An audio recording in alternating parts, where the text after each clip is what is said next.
The Book of Daniel, chapter 3. Nebuchadnezzar the king made an image of gold, the height of which was 60 cubits, and its width 6 cubits. He set it up on the plain of Dura in the province of Babylon. Then Nebuchadnezzar the king sent word to assemble the satraps, the prefects, and the governors, the counselors, the treasurers, the judges, the magistrates, and all the rulers of the provinces, to come to the dedication of the image that Nebuchadnezzar the king had set up. Then the satraps, the prefects, and the governors, the counselors, the treasurers, the judges, the magistrates, and all the rulers of the provinces were assembled for the dedication of the image that Nebuchadnezzar the king had set up. And they stood before the image that Nebuchadnezzar had set up. Then the herald loudly proclaimed, "To you the command is given, O peoples, nations, and men of every language, that at the moment you hear the sound of the horn, flute, lyre, trigon, psaltery, bagpipe, and all kinds of music, you are to fall down and worship the golden image that Nebuchadnezzar the king has set up. But whoever does not fall down and worship shall immediately be cast into the midst of a furnace of blazing fire." Therefore at that time, when all the peoples heard the sound of the horn, flute, lyre, trigon, psaltery, bagpipe, and all kinds of music, all the peoples, nations, and men of every language fell down and worshipped the golden image that Nebuchadnezzar the king had set up. For this reason, at that time, certain Chaldeans came forward and brought charges against the Jews. They responded and said to Nebuchadnezzar the king, "O king, live forever. You, O king, have made a decree that every man who hears the sound of the horn, flute, lyre, trigon, psaltery, and bagpipe, and all kinds of music, is to fall down and worship the golden image. But whoever does not fall down and worship shall be cast into the midst of a furnace of blazing fire. There are certain Jews whom you have appointed over the administration of the province of Babylon, namely Shadrach, Meshach, and Abednego. These men, O king, have disregarded you. They do not serve your gods or worship the golden image which you have set up." Then Nebuchadnezzar, in rage and anger, gave orders to bring Shadrach, Meshach, and Abednego. Then these men were brought before the king. Nebuchadnezzar responded and said to them, "Is it true, Shadrach, Meshach, and Abednego, that you do not serve my gods or worship the golden image that I have set up? Now if you are ready, at the moment you hear the sound of the horn, flute, lyre, trigon, psaltery, and bagpipe, and all kinds of music, to fall down and worship the image that I have made, very well. But if you do not worship, you will immediately be cast into the midst of a furnace of blazing fire, and what God is there who can deliver you out of my hands?" Shadrach, Meshach, and Abednego replied to the king, "O Nebuchadnezzar, we do not need to give you an answer concerning this matter. If it be so, our God whom we serve is able to deliver us from the furnace of blazing fire, and he will deliver us out of your hand, O king. But even if he does not, let it be known to you, O king, that we are not going to serve your gods or worship the golden image that you have set up." Then Nebuchadnezzar was filled with wrath, and his facial expression was altered toward Shadrach, Meshach, and Abednego. He answered by giving orders to heat the furnace 7 times more than it was usually heated. He commanded certain valiant warriors who were in his army to tie up Shadrach, Meshach, and Abednego in order to cast them into the furnace of blazing fire. Then these men were tied up in their trousers, their coats, their caps, and their other clothes, and were cast into the midst of the furnace of blazing fire. For this reason, because the king's command was urgent, and the furnace had been made extremely hot, the flame of the fire slew those men who carried up Shadrach, Meshach, and Abednego. But these 3 men, Shadrach, Meshach, and Abednego, fell into the midst of the furnace of blazing fire, still tied up. Then Nebuchadnezzar the king was astounded, and stood up in haste. He said to his high officials, "Was it not 3 men we cast bound into the midst of the fire?"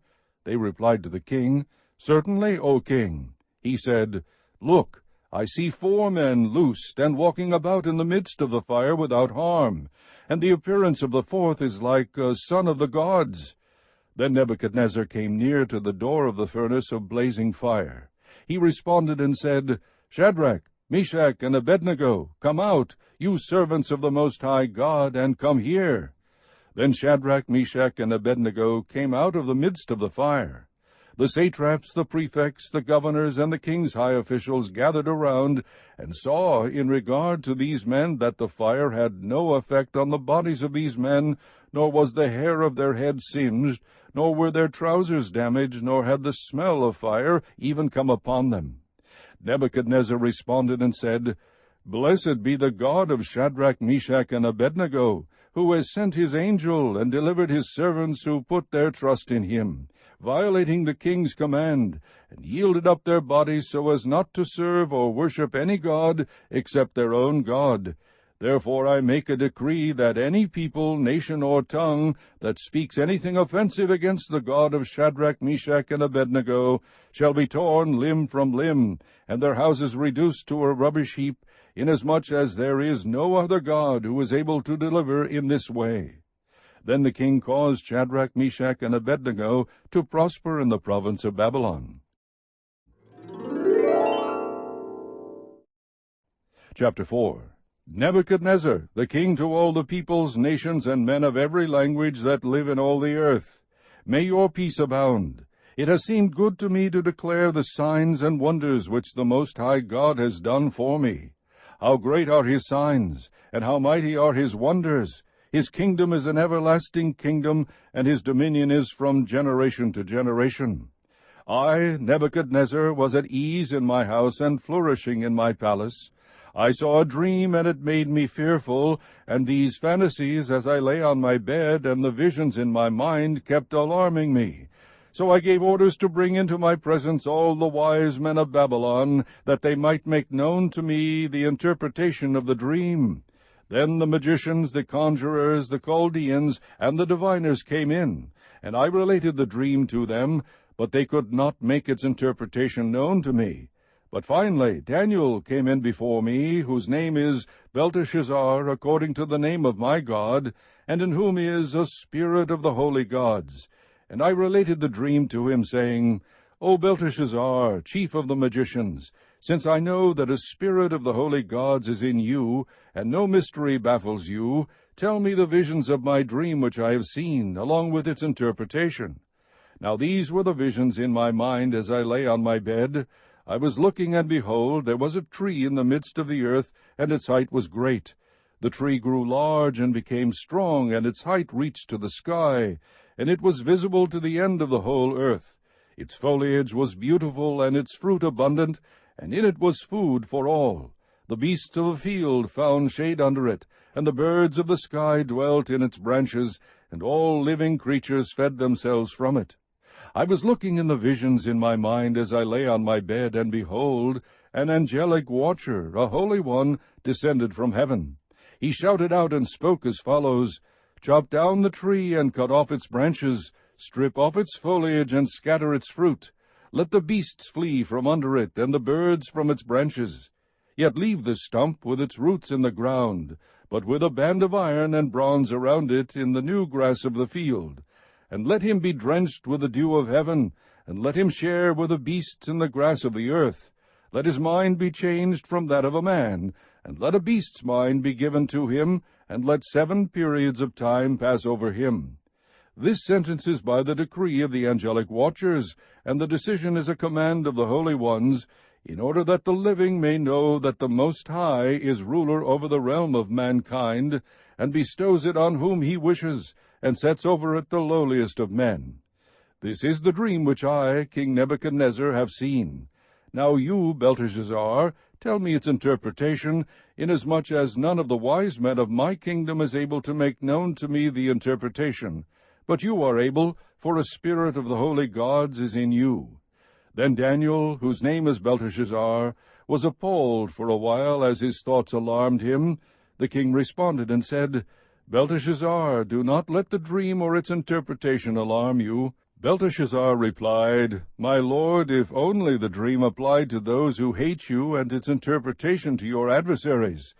The tree that you saw, which became large and grew strong, whose height reached to the sky and was visible to all the earth, and whose foliage was beautiful, and its fruit abundant, and in which was food for all, under which the beasts of the field dwelt, and in whose branches the birds of the sky lodged, It is you, O king, for you have become great and grown strong, and your majesty has become great and reached to the sky, and your dominion to the end of the earth. In that the king saw an angelic watcher, a holy one, descending from heaven, and saying, Chop down the tree and destroy it, yet leave the stump with its roots in the ground, but with a band of iron and bronze around it in the new grass of the field, and let him be drenched with the dew of heaven, and let him share with the beasts of the field until 7 periods of time pass over him.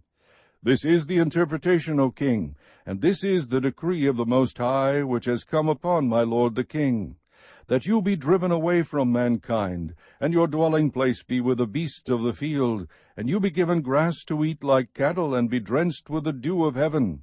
And 7 periods of time will pass over you until you recognize that the Most High is ruler over the realm of mankind, and bestows it on whomever he wishes. And in that it was commanded to leave the stump with the roots of the tree, your kingdom will be assured to you after you recognize that it is heaven that rules. Therefore, O king, may my advice be pleasing to you. Break away now from your sins by doing righteousness, and from your iniquities by showing mercy to the poor, in case there may be a prolonging of your prosperity. All this happened to Nebuchadnezzar the king. 12 months later he was walking on the roof of the royal palace of Babylon. The king reflected and said, Is this not Babylon the Great, which I myself have built as a royal residence by the might of my power and for the glory of my majesty? While the word was in the king's mouth, a voice came from heaven, saying, King Nebuchadnezzar, to you it is declared, sovereignty has been removed from you, and you will be driven away from mankind, and your dwelling place will be with the beasts of the field. You will be given grass to eat like cattle, and 7 periods of time will pass over you until you recognize that the Most High is ruler over the realm of mankind, and bestows it on whomever he wishes. Immediately the word concerning Nebuchadnezzar was fulfilled, and he was driven away from mankind, and began eating grass like cattle, and his body was drenched with the dew of heaven, until his hair had grown like eagle's feathers, and his nails like birds' claws. But at the end of that period, I, Nebuchadnezzar, raised my eyes toward heaven, and my reason returned to me, and I blessed the Most High, and praised and honored him who lives forever. For his dominion is an everlasting dominion, and his kingdom endures from generation to generation. All the inhabitants of the earth are accounted as nothing, but he does according to his will in the host of heaven and among the inhabitants of earth, and no one can ward off his hand or say to him, What have you done? At that time my reason returned to me, and my majesty and splendor were restored to me for the glory of my kingdom, and my counselors and my nobles began seeking me out. So I was re-established in my sovereignty, and surpassing greatness was added to me. Now I, Nebuchadnezzar, praise, exalt, and honor the King of heaven, for all his works are true, and his ways just, and he is able to humble those who walk in pride. Chapter 5. Belshazzar the king held a great feast for 1,000 of his nobles, and he was drinking wine in the presence of the 1,000. When Belshazzar tasted the wine, he gave orders to bring the gold and silver vessels which Nebuchadnezzar his father had taken out of the temple which was in Jerusalem, so that the king and his nobles, his wives, and his concubines might drink from them. Then they brought the gold vessels that had been taken out of the temple, the house of God which was in Jerusalem, and the king and his nobles, his wives, and his concubines drank from them. They drank the wine and praised the gods of gold and silver, of bronze, iron, wood, and stone. Suddenly the fingers of a man's hand emerged and began writing opposite the lampstand on the plaster of the wall of the king's palace. And the king saw the back of the hand that did the writing. Then the king's face grew pale, and his thoughts alarmed him, and his hip joints went slack, and his knees began knocking together. The king called aloud to bring in the conjurers, the Chaldeans, and the diviners. The king spoke and said to the wise men of Babylon, Any man who can read this inscription and explain its interpretation to me shall be clothed with purple and have a necklace of gold around his neck, and have authority as third ruler in the kingdom. Then all the king's wise men came in, but they could not read the inscription or make known its interpretation to the king. Then King Belshazzar was greatly alarmed. His face grew even paler, and his nobles were perplexed. The queen entered the banquet hall because of the words of the king and his nobles. The queen spoke and said, "O king, live forever. Do not let your thoughts alarm you, or your face be pale. There is a man in your kingdom in whom is a spirit of the holy gods, and in the days of your father, illumination, insight, and wisdom, like the wisdom of the gods, were found in him. And King Nebuchadnezzar, your father the king, appointed him chief of the magicians, conjurers, Chaldeans, and diviners. This was because an extraordinary spirit, knowledge, and insight, interpretation of dreams, explanation of enigmas, and solving of difficult problems were found in this Daniel, whom the king named Belteshazzar. Let Daniel now be summoned, and he will declare the interpretation." Then Daniel was brought in before the king. The king spoke and said to Daniel, "Are you that Daniel who is one of the exiles from Judah, whom my father the king brought from Judah? Now I have heard about you that a spirit of the gods is in you, and that illumination, insight, and extraordinary wisdom have been found in you. Just now the wise men and the conjurers were brought in before me, that they might read this inscription and make its interpretation known to me, but they could not declare the interpretation of the message. But I personally have heard about you, that you are able to give interpretations and solve difficult problems. Now if you are able to read the inscription and make its interpretation known to me, you will be clothed with purple and wear a necklace of gold around your neck, and you will have authority as the third ruler in the kingdom." Then Daniel answered and said before the king, "Keep your gifts for yourself, or give your rewards to someone else. However, I will read the inscription to the king and make the interpretation known to him. O king, the Most High God granted sovereignty, grandeur, glory, and majesty to Nebuchadnezzar your father. Because of the grandeur which he bestowed on him, all the peoples, nations, and men of every language feared and trembled before him. Whomever he wished he killed, and whomever he wished he spared alive, and whomever he wished he elevated, and whomever he wished he humbled. But when his heart was lifted up, and his spirit became so proud that he behaved arrogantly, he was deposed from his royal throne, and his glory was taken away from him. He was also driven away from mankind, and his heart was made like that of beasts, and his dwelling place was with the wild donkeys. He was given grass to eat like cattle, and his body was drenched with the dew of heaven until he recognized that the Most High God is ruler over the realm of mankind, and that he sets over it whomever he wishes. Yet you, his son Belshazzar, have not humbled your heart, even though you knew all this, but you have exalted yourself against the Lord of heaven, and they have brought the vessels of his house before you, and you and your nobles, your wives, and your concubines have been drinking wine from them. And you have praised the gods of silver and gold, of bronze, iron, wood, and stone, which do not see, hear, or understand. But the God in whose hand are your life breath and all your ways you have not glorified.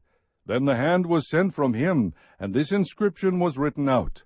Now this is the inscription that was written out, Mene, Mene, Tekel, Upharsin.